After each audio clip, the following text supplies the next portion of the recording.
what's up guys? Welcome back. So today we're going to be working on the truck and hopefully we're going to get to start making some tires. So picked up some goodies today, kind of doing the Hunter tuned recipe with the snow tires. So using some 1-inch drywall screws. If I can figure out how to lift this box up. So he said last year he did 1 1/4 and this year he's doing 1 inch. So I'm going to try out, kind of follow the same recipe, and he was doing Flex Seal on the inside of the tire, and he said that worked pretty good. So I'm going to try this Rust-Oleum leak seal. This stuff is about $13 cheaper than the Flex Seal. So this size container was $13 cheaper than the Flex Seal. So I'm going to try this out. I might do maybe one wheel with some Flex Seal if this doesn't cover it, just to see what works better. So my plan here is to take this wheel off right now, and then I'm going to put this old Chrysler 300 wheel on there and see if this thing fits. I'm worried about like the back spacing and it hitting the control arm, because I had a set of like 2002 Explorer wheels that I put on here, and it was actually hitting the control arm and the ball joint. So let's get started. I'm gonna rip this thing off. Hopefully it fits. If it's close, I might just run a spacer on it or something. That'll be easy.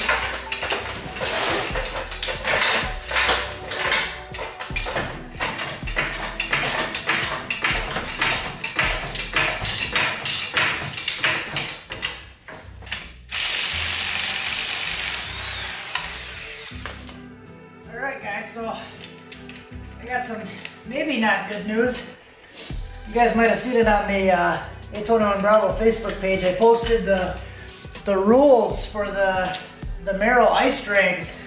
We're planning on going ice racing, so we didn't really look at the rule book, but there's a whole lot of rules, and I went on their Facebook page and they're pretty strict about it too, it seems like. So they were actually not letting people race for not having neutral safety switches on the vehicles. So, and I don't have a neutral safety switch, so I would actually have to, in my case, modify my linkage a little bit and then wire a safety switch in there. So that may not be a good thing. Also, there's a drive shaft safety loop requirement, which I wanted to do a front one anyways, but it's a requirement for 4-wheel drive. And then fire extinguisher has to be mounted inside the vehicle within arm's reach of the driver. And sounds like they're not letting people race if they don't have those things. So, oh, well duh, that's not gonna work. There's no hole for the hub. Okay, genius, didn't even have to do that. I'll do all this. So, well, that's a short video, guys. Thanks for watching. Have a good one. Holy shit, I didn't even think about that. Derp. So maybe I will have to get the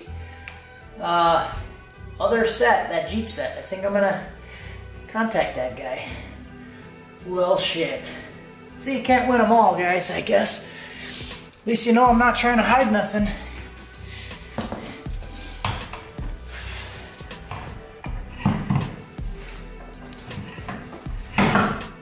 This is how you take off a tire. This is how you put on a tire. All right. Well, we'll do what we always do and adjust. We will adjust. I did find another set on Facebook today somewhere.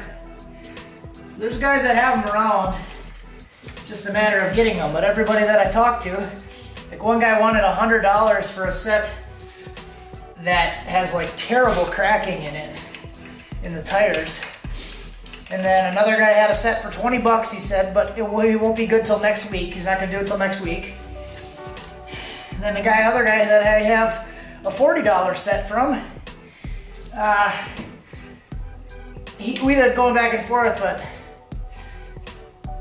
our schedule's just not lining up. So I'm gonna try to get a hold of him maybe today, and maybe I'll run up there. He said he was going up north, so he might be back now. I'm gonna slam these on, then we'll get to going. All right, so that was a big old cancel fest. So I ended up finding these things, 50 bucks for all 4. It's a set of the 14-inch Ranger wheels. So they're a little bit smaller, quite a bit smaller than the ones that are on there. So probably definitely have to change the tune, but I'm guessing that these are probably going to stick out like another 1/2 inch to 3/4 of an inch. So that'll take up some of the other diameter, but I'll still probably make a little bit of an adjustment. And I'm going to get started on these things, pump the air, or get the air out of them, and then I'm going to start using these drywall screws. So I'm going to do the old Hunter Tuned method. We're going to stab some screws in it and goober the inside, roll it all on there, and we're going to call it good. So I'm going to test a couple of them, see if 1 inch is what I want. There's not a whole lot of tread on these, so we'll see. I'm just going to stuff them in a bucket like that and then sit in that chair and go. So this is going to take a long time. I know Hunter said that he's spends a long time doing it, and I've heard up to several hours per tire to do it. So I'm just going to start. It's going to be miserable, but that's the only way it's going to get done. All right, guys. Well, I biffed again. So this hub is too small. It does not fit over the hub. So instead of messing around, I'm gonna make it fit. So here's what I'm doing, and I wasn't really planning on making a video of this, but it's actually working pretty well. So I'm going around, I'm actually just using a sawzall with a wood blade and just kind of gently notching this thing out. So there's a part that's done already, and I'm just kind of knocking this little section down until it's flush on there. So I'm going to keep going around, and we're just going to make it work. These are lug-centric wheels, so that should be fine. I'm not too worried about that, and like I said, I'm probably only going to run them a few times. So yeah, let's get doing it.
Alright guys, so I tried my best, but sometimes it's just not good enough.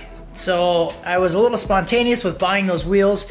They were cheap, they were local, and that's what I was looking for, and didn't really research if they were going to fit. Obviously the hubs didn't fit, and then when I went to go test fit it, the rim is too small and it was hitting the arms. So those didn't fit, so I went back in the house, took a breather, started looking around for other stuff, and like I said, the cheapest stuff I can find is like $150, or the stuff that's reasonable, it's 2.5 hours away, and I didn't want to deal with that, so tried to get a little creative. I know earlier in the year, I was using the Explorer wheels on the Ranger, my daily driver Explorer.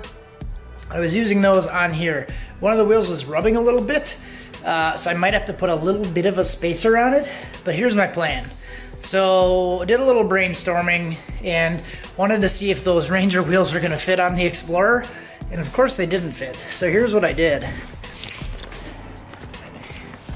So I wanted to see if this guy was going to fit on the Explorer, and it didn't fit because these are some big wheels, but you see I have a different wheel on the back, right? So that's the factory Explorer wheel. But what is this guy? This is the Chrysler 300 wheel that I was originally attempting to put on there. The Chrysler 300 wheel fits on this thing perfectly. It doesn't rub at all. And yeah, so I have a full set of those. So what I think I'm going to do is I'm going to take this full set of Chrysler 300 wheels. I think they actually look better. I mean, look at that. they look really good. So I'm going to take the Chrysler 300 wheels out of the storage unit, take the Explorer wheels, I'm going to put those on the Ranger for my daily driver situation, and then I'm going to take these wheels, which I've been using and doing a whole bunch of burnouts with, and these are actually from a different Ranger that I got, that $200 Ranger. If you guys have been here for a while, $200 Ranger that I bought, I took these wheels off because these wheels were a little bit better than the ones that were on there, but I'll try to get a good shot.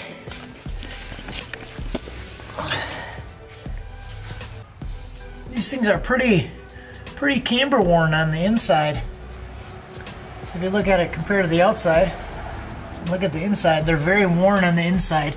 And these are the ones I've been doing burnouts on. So guys, I think we have a solution here. So what I'm gonna do is I'm gonna take the Chrysler 300 wheels out of the storage unit, put them on the Explorer. We'll drive around with those things. And the Explorer wheels will now be the new Ranger daily driver wheels, and the wheels that I've been driving around on the Ranger, I'm gonna put some screws through. I probably have to buy some more boxes of screws, but let's get started. And for those of you guys that are new, this Explorer I got for $300. It has a little bit of a transmission issue, which I've done in a couple videos. I've done some work on it. Got it a little bit better. It has it was slipping between first and second, and then it had a pretty bad 2-3 flare. So I fixed the 2-3 flare with what I did. Did like valve body gasket and a couple other things. So now I just have to get it to like 16 miles an hour, and then I lift for a second, it shifts into second, and it's good. But so I've been daily driving this thing for, oh man, several months now, and I love it. 300 bucks, can't go wrong. So I don't give a shit what wheels are on it, because I just don't give a shit. So these are the wheels that were on it, and look at the tread on these things. These things are like brand new. You know, I can't complain about that. The tires, the wheels and tires on this thing are probably worth $300. So these are the new beasts that are gonna go on the Ranger. Yeah, boy. Well guys, this could be quite possibly the most depressing video that I think I've ever made. So there was a whole lot of hang-ups here, but I really want to do this studded tire stuff. I've been spending like almost an hour now trying to break the bead on this wheel to get this fucking tire off. I tried using the jack, and I was watching a couple other videos and like wrap the chain, wrap a strap around it, use the jack, did the 2x4 piece of wood under the tire, slam the tire down on it. Did a few different things, and it's not working at all. So instead of wasting any more time trying to do this, I think I'm just gonna take it somewhere and have them do it. So I know there's a place down the street from me that does 99-cent flat repair. So if they do that, I would hope that they wouldn't charge much just to take the tires off. So that's what I'm gonna do, because I'm sick of messing with it and don't really feel like wasting any more time with this. So I feel like this is something that'll be fun to watch for a little bit, but it's not really something that's gonna add a whole lot of value. So I don't want to spend a whole lot of time on it, just like building the tires, and it's gonna be very time consuming. So while I'm building the tires, I'm not gonna be able to work on or do very much else. So we're gonna do that, take it somewhere. I'm trying to hook up with a guy. I know that made a lot of you excited. But I'm trying to hook up with the guy that bought my old Nissan hardbody, and he's doing some amazing work with that thing. It has still has a V8 in it, small block V8, and he's doing a big stereo, but he's got the body completely taken off of it, and he's like doing a lot of fabrication and welding to strengthen the cab. So I want to go visit him and see that thing, because that thing's awesome. He's local and he owns a shop, and they might have a tire machine there. So that might be a double whammy if they have a tire machine. I want to go there. Either way, I want to make a video on that. A lot of you stereo guys will really appreciate it. If you are not into stereos, you'll probably still appreciate the amount of work and the fabrication, everything that's going into making that thing an animal. So that's what the plan is. Thanks for watching. Have a good one.